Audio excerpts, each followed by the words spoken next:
Assalomu alaykum barchaga. Mani ismim doktor Jamshid.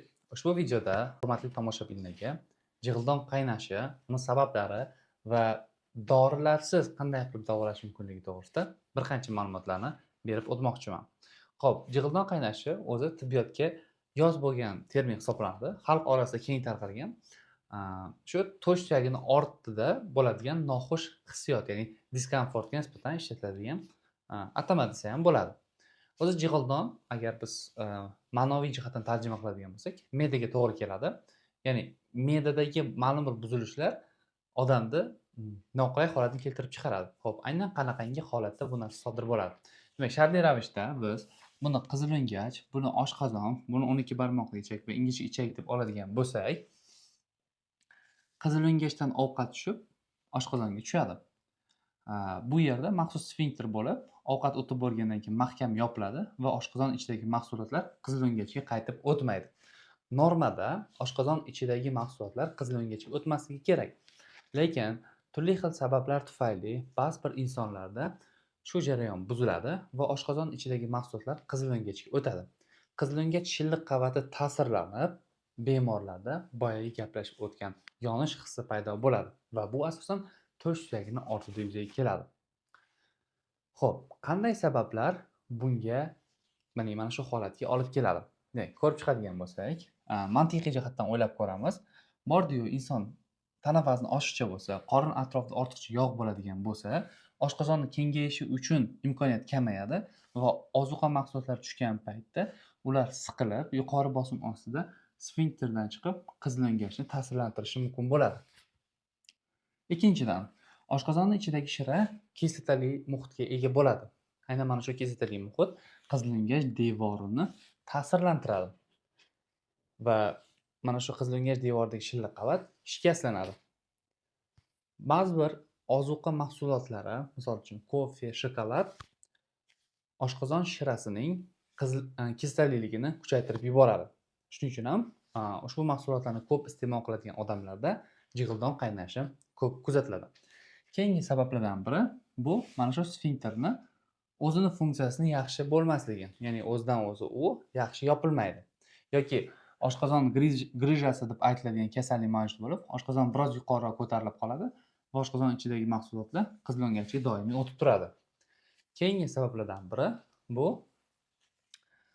ko'p ovqat yeb yuborish. Ko'p ovqat tushgandan keyin oshqozon hajmi cheklangan bizda, to'g'rimi? Uning ichiga mahsulotlar sig'maslikni boshlaydi. Bu yerdagi sfinkterni ochilishdan ko'ra, bu yerdagi sfinkterni ochilish ehtimoli yuqori. Chunki bu yerda faqat ovqat 4 soat turgandan keyingina o'tadi. 4 soat o'tmasdan oldin mana bu sfinkter orqali tepaga chiqib turadi. Shuning uchun ko'p ovqat yeb yuborgan paytlarda ham jig'ildon qaynashi ko'p kuzatiladi. Yana bir sabablardan biri bu qorinni ichidagi hajmni kamaytiradigan mushaklarning qisqarishi, ya'ni qorin press mushaklarini ishlatilishi, turli xil jismoniy harakatlar, oldinga egilib ishlash barchasi jig'ildon qaynashini keltirib chiqarishi yoki uni kuchaytirishi mumkin. Xo'p, jig'ildon qaynasa, u nimaga davolanishi kerak? Birinchidan, bu diskomfort. Bemorlar o'zini noxush his qilganliklari tufayli ularga yordam berish kerak. Ikkinchidan, bu holatni surunkali davom etishi qizilo'ngach devorini doimiy ravishda yallig'lanib, uni ba'zi bir odamlarda yorilishiga, ba'zi bir odamlarda chandiq to'qimani hosil bo'lib, ovqatni yutishni qiyin bo'lishiga, yana ba'zi bir odamlarda esa o'smaga aylanishiga sabab bo'ladi. Bundan tashqari, jig'ildon qaynashi ba'zi bir odamlarda yo'talga sabab bo'ladi, chunki oshqozon shirasi nafas yo'liga ketib qolishi mumkin. Shuningdek, tishlarning kariyesi, og'izdan badbo'y hid kelishining sababi ham jig'ildon qaynashi bo'lishi mumkin. Mana shularni hisobga olgan holatda biz jig'ildon qaynashini davolashni o'rganishimiz kerak. Davolash uchun 2 xil metodni taklif qilaman. Birinchisi bu dori preparatlari orqali, ikkinchisi esa hayot tarzi, ya'ni turmush tarzini o'zgartirish orqali amalga oshiriladi. Ikkala metod ham samarali bo'lib, ikkinchi metodga rioya qilgan o'zi bilan surunkali jig'ildon qaynashini yaxshi davolashga erishishiga olib keladi. Dori preparatlari bilan davolash ham samarali metod, lekin ko'pchilik dori preparatlariga o'xshab oshqozon shirasini kamaytirishga yo'naltirilgan dori preparatlari o'zini побочный effekt, ya'ni ziyon ta'sirini ham olib keladi. ba'zi bir mahsulotlarning yaxshi so'rilmasligi, suyaklarning yemirilishi, ba'zilarida allergik reaksiyalarning paydo bo'lishi kabi holatlar yuzaga kelishi mumkin. Shuning uchun men sizga hozir turmush tarzini o'zgartirish orqali jig'ildon qaynashdan xalos bo'lish yoki jig'ildon qaynashni kamaytirish mumkin bo'lgan ishlarni sanab o'taman. Bularning barchasi biz yuqorida sanab o'tgan sabablarga bog'liq bo'ladi. Birinchi sabab bu aytganimiz semizlik. Tana vaznini kamaytirish orqali qorin bo'shlig'i ichidagi hajmni kengaytiramiz va jig'ildon hamda qizilungachga bo'lgan yuklamani ancha pasaytiramiz. Demak, birinchi qiladigan ishimiz, agar tana vazni oshiqcha bo'ladigan bo'lsa va qizilungach yoki jig'ildon qaynashdan ko'p aziyat chekayotgan bo'lsangiz, unda tana vaznini kamaytirish haqida o'ylang. Ikkinchidan, ovqatlanish ratsioni tarkibini bir ko'rib chiqing. Oshqozon shirasi kislotaligini oshiradigan mahsulotlar iste'molini cheklang. Uchinchidan, ovqatni yeb bo'lib darhol yotib olmang. Chunki odam tik turgan holatda qizilungach yuqorida bo'ladi va oshqozon shirasining yuqoriga o'tish ehtimoli kamroq. Borda siz yotib oladigan bo'lsangiz, ular bitta liniyada joylashadi, gorizontal holatda va oshqozon shirasi qizilungachga o'tish ehtimoligi ko'payadi. Shuning uchun kechki ovqat yotishdan eng kamida 2 soat avval tugatilgan bo'lishi kerak.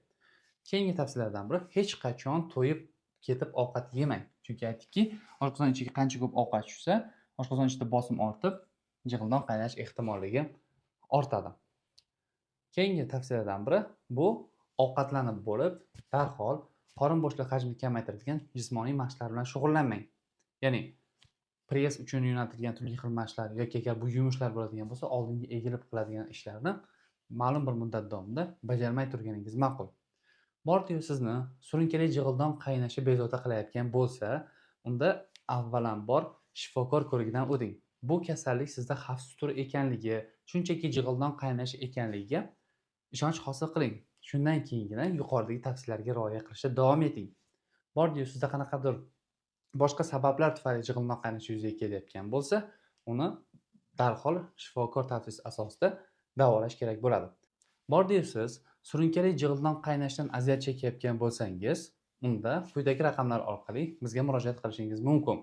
O'z sog'lig'ingizga befarq bo'lmang. Agar video sizga manzur bo'lgan bo'lsa, kanalimizga obuna bo'ling, videoga like qo'ying va kerak bo'ladi deb o'ylagan insonlaringizga yuborib qo'ying. Keyingi videolarda ko'rishguncha xayr, salomat bo'ling.